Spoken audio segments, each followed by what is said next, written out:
Hi everyone, it's Sue Plum here to share another scrapbooking process video with you. Today's layout I am sharing is my fourth and final layout for Kitaholic Kits this month using the December scrapbook kit and mixed media add-on kit. Now for today's layout I have a series of photos of my three kids that were taken when we went to a local cafe and I got them fancy milkshakes. My kids are fairly simple, fairly easily pleased, and something like that is just enough to make their day and make them happy. So for this layout, I decided to revisit the crepe paper goodies that were in the kit that I had initially used for my first layout this month. So I had a sheet of pattern paper that I decided to use as my background, that beautiful peach coloured one there, peachy pink it is, with that chevron zigzag type print on it, and also a piece of the beautiful floral with that navy background. Now, I didn't have a complete sheet of this because I had already fussy cut some of the flowers from it to use as an embellishment on my first page this month. So I tore off a bit of a strip from the side of it and I tore down the sides of it and just distressed the edges using my fingers and stuck it vertically down my page. This was going to act as the anchor point, as the focal point of my page where I was going to place my three photos. And I also wanted to make use of the cut apart sheet, or what I had left of the cut apart sheet on this page. Now, all of these pieces are, as I said, from the crepe paper marigold range, beautiful tones, and I couldn't resist using up some of the bits and pieces that I had left over. So at this point, I was really just fiddling around with my photos to see where they were going to sit on my page. I had already popped a little bit of cardboard on the back of each of them just to help pop them up from the page. And you can see I am just going to use my T-square there just to help get them straight on the page, because there is nothing worse than a crooked photo. Now, just for something different, I decided not to put any other pattern paper under these photos like a mat, and I also was not using any gauze, which is one of my other signature things that I use on my pages. I just wanted to keep this one fairly clean, fairly simple, and allow the pattern papers that I was using to shine. So I arranged my photos on the page there, and then you can see I've got that little journal block there that I'm actually just sticking to cover up the gap between my photos. I didn't want to run my photos in a straight line or have them too symmetrical. I do like to mix things up because it makes it more interesting for the eye. So I'm just putting some foam tape underneath that just to raise that little journal card up to the same height as the photos. And then I am going back to the cut apart sheet to see what else is left on there that I could actually use to coordinate with this. So I found that another little journal block there that had that beautiful sort of doodled floral frame. And I decided to cut that in half and just tuck the two halves in along the edge of that floral patterned paper, just to create a bit of extra visual interest and just to start building my layers out a bit.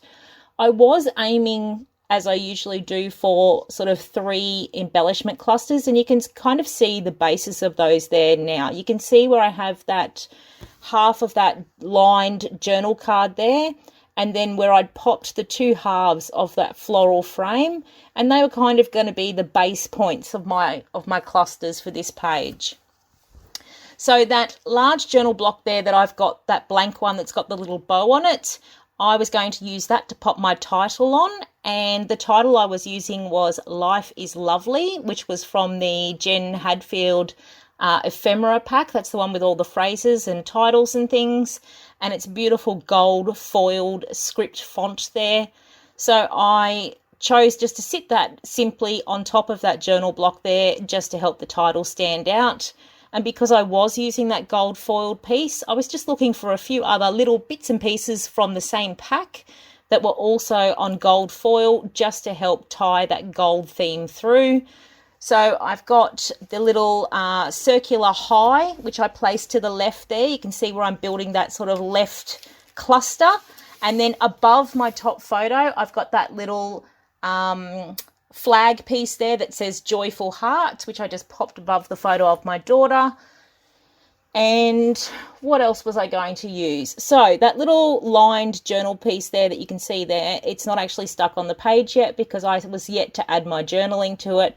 And I simply journaled on it about how my kids like the simple things in life, as I said, like fancy milkshakes is enough to make them happy.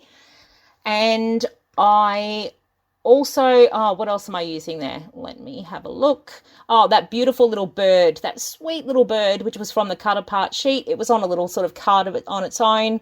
I just fussy cut that out and again use some foam tape just to raise that up from the background. I was looking to have some layers of dimension using foam tape on this page because I hadn't used any mixed media. So I didn't have any layers built up on the background. It was simply the flat patterned paper. So I was looking for other ways to add dimension to the page. So you can see I fussy cut that large flower there.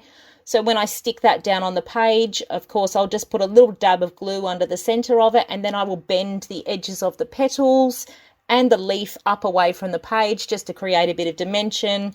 With that little flag piece, that gold flag that I've got there, again, I will fold the edges, the ends of that flag up away from the page to create dimension. And I'm basically just looking to add dimension through any of the elements there that I can, but it'll still, I mean, the page will still be relatively flat. It certainly won't bulk out your album too much if you do something like this. So you can see I'm just using a felt pen there to write my journaling. Generally, when I do write my journaling, I tend to write it in pencil first, then go over it with a pen, but I kind of was winging it this time and I just wrote straight on there with a pen. What do you do when you do your journaling? Because I'm always really worried that what I'm going to write won't fit in the space. Do you write it first in pencil and go over it in pen, or do you wing it like I just did then and just write it in pen and hope for the best? Yeah, I'm curious to know what you do. So I just use some of those Rosie Studios little puffy alphas to put the word yum underneath my journaling. And then I'm using some of the Pebbles little puffy dots, which are adorable. Some of the gold ones there, just to tie in a bit more gold on the page. You can also see I've popped a little gold label down the bottom there. I've also got a couple of flowers, which are from the November exclusive printables for subscribers. And then I finished off this page with a little bit of splatter of black ink, and it was done. It was a really simple one, and I really love how it's come together with all those coordinating elements. Very pretty. Thanks for watching. Bye.